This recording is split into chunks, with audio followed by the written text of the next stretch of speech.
तुमने बहुत गलत किया है। तुम भी उस मासूम बच्ची की मौत के जिम्मेदार हो। जहां आरा, तुमने बहुत बड़ा जुल्म किया है। सोचो, जब अली को यह सच्चाई पता चलेगी तो उसका क्या हाल होगा। इस घर में उस वक्त एक बड़ा तूफान उठेगा जब अली को मालूम होगा कि आयजा अब इस दुनिया में नहीं रही। अली को अभी तक इस बात की कोई खबर नहीं है कि उसकी पूरी दुनिया उजड़ चुकी है। वह आयजा से बेपनाह मोहब्बत करता था, लेकिन अब आयजा हमेशा के लिए उसे छोड़कर जा चुकी है। जब जहां आरा को आयजा की मौत का पता चलता है, तो उसके मन में यह ख्याल आने लगता है कि शायद आयजा ने यह कदम उसी की वजह से उठाया है। घर के सभी लोग भी जहां आरा को ही इसका जिम्मेदार मानने लगते हैं।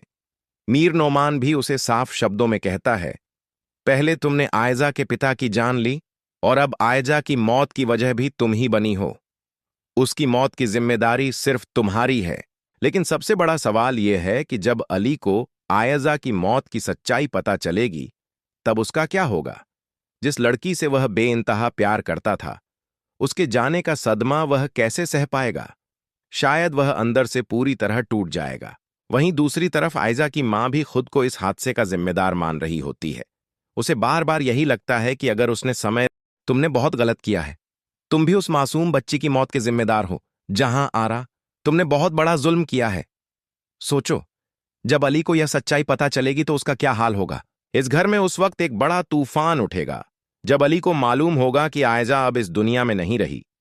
अली को अभी तक इस बात की कोई खबर नहीं है कि उसकी पूरी दुनिया उजड़ चुकी है।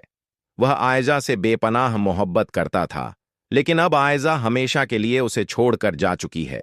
जब जहां आरा को आयजा की मौत का पता चलता है, तो उसके मन में यह ख्याल आने लगता है कि शायद आयजा ने यह कदम उसी की वजह से उठाया है।